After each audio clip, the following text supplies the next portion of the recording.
Today, we are in the Thurston County, Washington courtroom of Judge Christine Rozzano. We have a frequent flyer defendant whom the criminal justice system has been trying to help for years, but who also doesn't seem to want to avail himself of the help being offered. Sooner or later, someone was going to get tired of leading this horse to water, and that someone was Judge Rozzano. Let's roll, law nerds. Sir, we can't see you. This is Mr. Mejia. He's in a wheelchair, and so it's a little bit more difficult for him to be able to sit upright. This is 35803 on for active probation review. We do have an updated probation report. The allegations essentially are non-compliance with probation, non-compliance with providing proof of the DVMRT or DV victims panel. There are a few new law violations. It looks like cause number ending in 580-8, albeit again older, is a conviction. And then there's also a criminal impersonation charge from 2023, which is also a conviction. And there's a newer case from 24, which is still pending, but in warrant status. I think for purposes of moving forward with this case, given that this is almost 5 years old, I think we are prepared to admit for purposes of this hearing.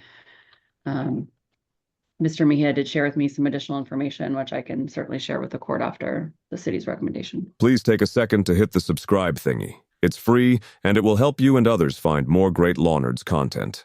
I certainly appreciate it.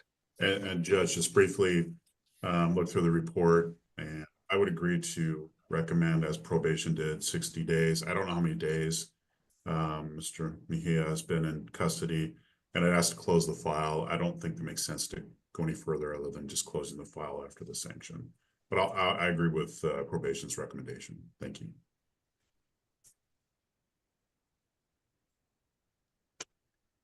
Ms. Pimentel, you indicated that you or Mr. Mejia would like to provide me with some additional information.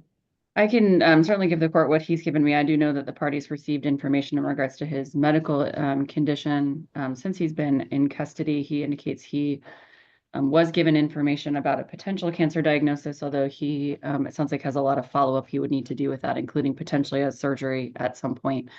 I think he won't know or get that information until he's out of custody. He indicates he also recently had the flu very, very badly, which is why he wasn't able to be transported to court.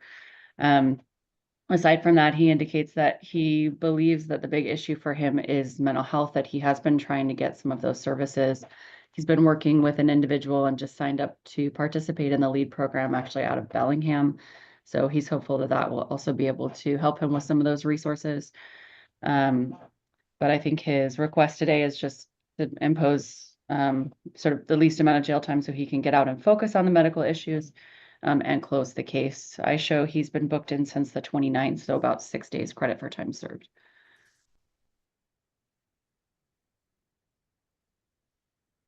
Mr. Mejia, is there anything else you wanted me to take into consideration? I keep battling the same battles that I just keep on losing because I'm not addressing the right things,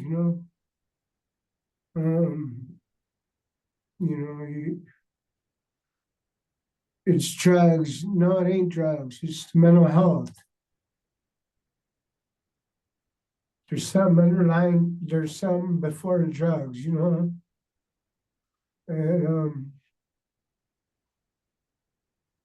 I've just been doing my best to stay out of trouble and not be a follower, not to participate in violence, not to participate in even the stupidest little minute things that people think that, oh, it's just, it ain't just, because that's what keeps on leading me back to prison, back to the lifestyle that I keep on living in, is the overlooking the smallest little things. I agree, Mr. Mejia, and I also think, though, that this is a pretty serious case before me, and I see that it was one that followed numerous other convictions. In fact, it's fairly lucky that this wasn't a felony. Given the totality of the circumstances and the complete failure to follow through with probation and the new law violations, I think the recommendation from probation is appropriate. I'm going to impose 60 days in jail. I'll give you credit for 6 days served.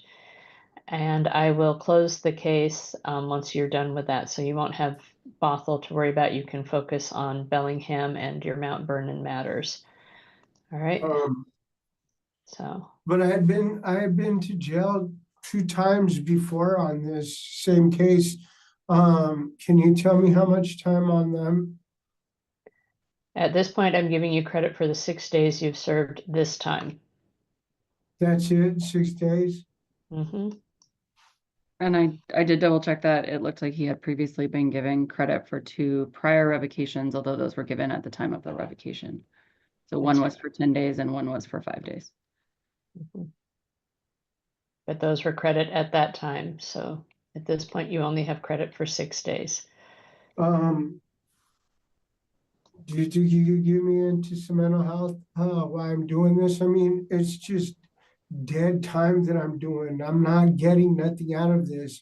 And obviously it's just repeatedly, it's like beating a dog, Mr. Mejia, for 5 years, we've tried to give you treatment and tried to work with you on this. At this point, this is my last option, and that's what I've done. So this case is concluded. You'll do 60 days credit for 6 days served. All right, thank you. Thank you for watching. If you enjoy watching this content, please like and subscribe. It helps new channels like this one gain exposure. There is a lot more good court to come, so if you like what you saw, tell your friends. If you didn't, tell me, and let me know what you'd like to see and how I can improve. Thanks.